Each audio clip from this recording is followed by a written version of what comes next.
जब कोई घटना दुर्घटना में तब्दील होती है, जब कोई बात वारदात में बदलती है, तो उसके पीछे ज़्यादा बड़े कारण नहीं होते। क्योंकि आजकल हम जिस समाज में रह रहे हैं, उस समाज में छोटी छोटी बातों से ही बड़ी बड़ी वारदातें जन्म ले रही हैं। इंसान आज इंसान न होकर हैवान बनता जा रहा है। कौन किस चीज़ को अपने दिमाग में बिठाए बैठा है, ये कोई नहीं जानता। हम नहीं जानते कि हमारे साथ रहने वाला अगले पल क्या कदम उठाएगा। हम सिर्फ अपने आप को सुधार सकते हैं। आजकल विश्वास से भरे रिश्ते विश्वास लायक नहीं रहे। आजकल विश्वासघात ना होकर एक आम सी चीज़ हो गया है। हर किसी के लिए किसी का विश्वास तोड़ना और किसी के साथ बेवफाई करना बहुत आम है। इसमें कुछ भी नया नहीं है। जिसको देखो वो दूसरों से आगे निकलने के लिए गला काटने को तैयार है। हर कोई आगे बढ़ना चाहता है। हर कोई कुछ ना कुछ पाने की दौड़ में भाग रहा है और इसी भागम भाग में जो भी रास्ते में आ रहा है, चाहे वो आपका अपना ही क्यों ना हो, उसे नुकसान पहुंचाने से भी वो तनिक भी नहीं चूकता। और आज मैं आपके लिए लेकर आई हूँ ऐसी ही एक खौफनाक कहानी, जिसमें फिर से एक विश्वास का कत्ल हुआ है। किसी अपने ने किसी अपने को छोटी सी बात के लिए हमेशा हमेशा के लिए ख़त्म कर दिया। उनका विश्वास सिर्फ इन छोटी छोटी बातों पर ही डगमगा जाता है और ऐसी चीज़ें बहुत ही आसानी से बड़ी बड़ी वारदातों को जन्म देती हैं। तो दोस्तों, स्वागत है आपका मेरे चैनल पर। मैं कहानी शुरू करूं इससे पहले मैं आपसे ये ज़रूर कह दूं कि अगर आपको कहानी पसंद आए तो आप चैनल को सब्सक्राइब करें, तो उसकी बेल आइकन को क्लिक करना बिल्कुल भी ना भूलें। ये बहुत ज़रूरी है। वीडियो को लाइक करें और आपका कमेंट बहुत वैल्यूएबल है। आप अपने कमेंट ज़रूर करें। अगर आप कुछ नहीं लिख पाते तो मुझे हाय तो लिख ही सकते हैं। तो आप मेरे हेलो का जवाब ज़रूर कमेंट में लिखें। वीडियो को शेयर करें ताकि ज़्यादा से ज़्यादा लोगों को सतर्क कर सकें, क्योंकि हमारा मकसद है एक स्वस्थ समाज का निर्माण करना। आइए आज मैं आपको एक और खौफनाक कहानी की यात्रा पर ले चलती हूँ।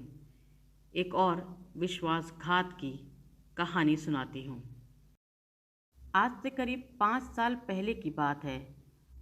दिल्ली के एक रिहायशी इलाके में पुलिस को एक लड़की की लाश मिली थी, जिसे कातिल ने 60 टुकड़ों में काटकर एक कार्टून बॉक्स और बैग में सलीके से पैक किया था।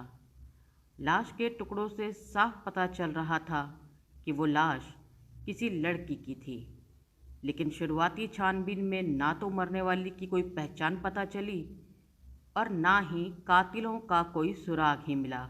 फिर अचानक कार्टून बॉक्स पर लिखे कुछ शब्द पुलिस को दिखे और वही इस केस में पहला सुराग बने। इस कहानी की शुरुआत, या यूँ कहें कि इस खौफनाक वारदात की शुरुआत कूड़े के एक ढेर से मिले एक कार्टून बॉक्स और एक बैग के साथ हुई थी। जब दोनों को खोला गया तो उसमें 60 टुकड़ों में कटी एक लड़की की लाश मिली थी। पहचान के लिए कोई एक निशानी भी नहीं थी। सवाल था कि आखिरकार ये लाश किसकी थी? किसने एक जीते जागते इंसान को 60 टुकड़ों में तब्दील कर कूड़े के इस ढेर में पहुंचा दिया था?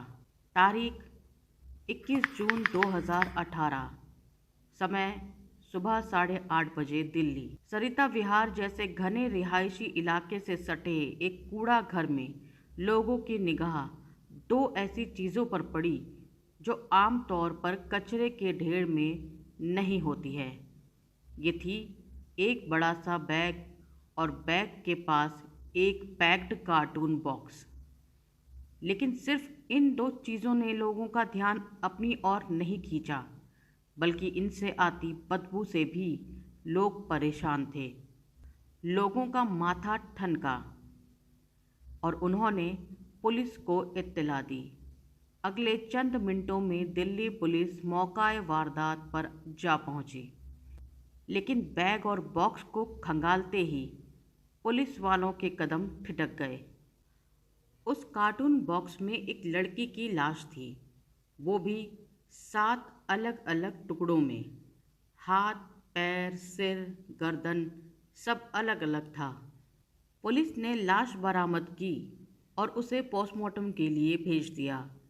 जिस तरह लाश को 7 अलग अलग टुकड़ों में काट कर बैग और कार्टून बॉक्स में भरकर लिपटाया गया था, उससे ये तो साफ था कि मामला कत्ल का है। लेकिन मरने वाली लड़की कौन थी, कहाँ रहती थी, इसका कत्ल किसने और क्यों किया, लाश के इतने टुकड़े किन हालात में किए गए, ये सभी सवाल अभी अनसुलझे थे।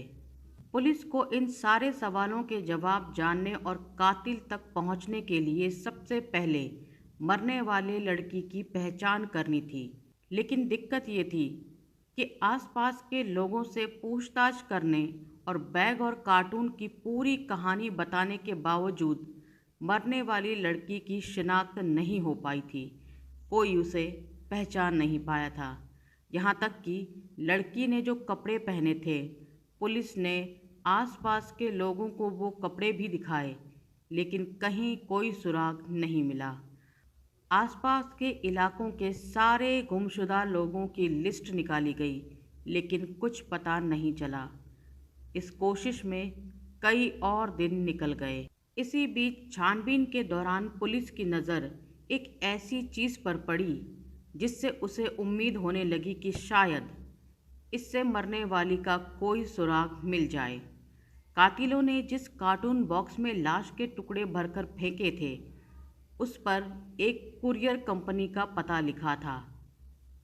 पुलिस ने सोचा शायद इस पते से ही कोई रास्ता निकले। इसके बाद फौरन पुलिस की एक टीम गुरुग्राम में उस कुरियर कंपनी के दफ्तर पहुंची और वहां उसने कंपनी के अफसरों को कार्टून बॉक्स की तस्वीरें दिखाई।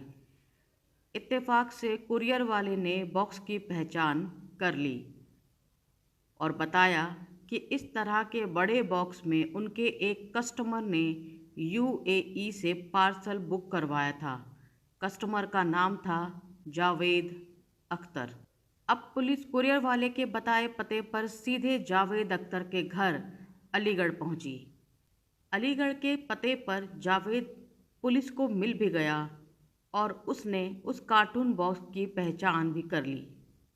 उसने बताया कि उसने 3 साल पहले ऐसे कई कार्टून बॉक्स में यूएई से कुछ ज़रूरत की चीज़ें मंगवाई थी।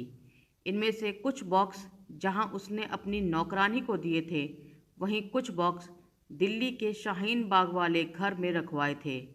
शाहीन बाग के उस मकान में कुछ लड़के किराए पर रहते थे। अब पुलिस ने दिल्ली के शाहीन बाग का रुख किया। पुलिस की सारी उम्मीद अब इसी मकान पर आकर टिक गई थी। जो भी सुराग मिलना था, यहीं से मिलना था। पुलिस की टीम जावेद अख्तर की नौकरानी के पास पहुंची। वहां पर खाली बॉक्स मिल गए। इसके बाद पुलिस जब जावेद के शाहीन बाग स्थित घर पर पहुंची तो वहां ताला लगा था। उस मकान में साजिद अली अंसारी नाम का एक शख्स अपनी बीवी के साथ रह रहा था, जो पेशे से इंजीनियर था। लिहाजा इससे पुलिस का शक साजिद अली पर ही गहरा गया। अब पुलिस ने आसपास के लोगों से साजिद अली के बारे में जानकारी जुटानी शुरू की तो पता चला कि साजिद अली ने वहाँ के लोगों से ये कह रखा था कि वो घर खाली करके जा रहा है। अब पुलिस को तलाश थी साजिद अली अंसारी की। पुलिस की कई टीमें उसकी तलाश में जुट गई और आखिरकार वो पुलिस के हत्थे चढ़ गया। पकड़े जाने के बाद साजिद ने कत्ल की जो कहानी पुलिस को बताई, वो चौंका देने वाली है। साजिद अली ने पुलिस के सामने खुलासा किया कि 60 टुकड़ों में जिस लड़की की लाश पुलिस ने बरामद की थी वो कोई और नहीं बल्कि उसकी बीवी जूही थी। उसने पुलिस को बताया कि उसका अक्सर अपनी पत्नी के साथ झगड़ा होता था। झगड़े की दो वजह थी, एक तो उसका किसी दूसरी लड़की से संबंध था और दूसरा उसकी बेरोजगारी।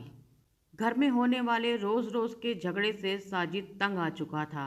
ऊपर से वो काम को लेकर परेशान था। इसी के चलते उसने एक खौफनाक साजिश रची।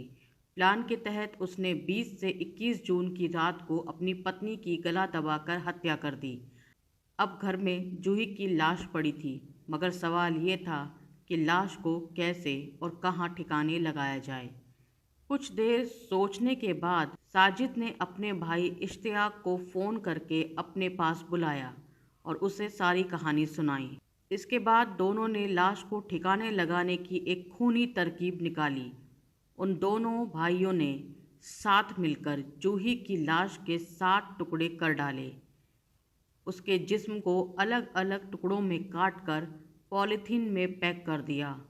फिर वहाँ पहले से रखे जावेद के मंगाए एक कार्टून बॉक्स को उठा लिया और उसमें लाश के तमाम टुकड़ों को भर दिया। इसके बाद मौका देखकर दोनों भाई सरिता विहार के पास एक कूड़ेदान तक पहुँचे और लाश से भरा बैग और बॉक्स वहाँ फेंककर फरार हो गए। दोनों भाई मिलकर जूही की लाश को 60 टुकड़ों में काटकर ठिकाने लगा चुके थे। पूरा घर भी उन्होंने साफ कर दिया था। खून के निशान भी मिटा दिए थे। कपड़ों को भी उन दोनों ने ठिकाने लगा दिया था। पुलिस के मुताबिक साजिद अली को लग रहा था कि इस वारदात को अंजाम देने के बाद वो बच जाएगा, लेकिन ऐसा हुआ नहीं। इस पार्सल बॉक्स ने उसकी खूनी साजिश को बेनकाब कर दिया। हत्या के आरोपी दोनों भाई साजिद और इश्तियाक जेल में बंद हैं और अपनी सज़ा का इंतज़ार कर रहे हैं। इस तरह की वारदात आजकल इतनी आम हो गई हैं कि हर दूसरे दिन कोई ना कोई किसी न किसी का छोटी छोटी बातों पर बस कत्ल किए जा रहा है। समझ ही नहीं आता कि इंसान अब इंसान रहा भी है या नहीं।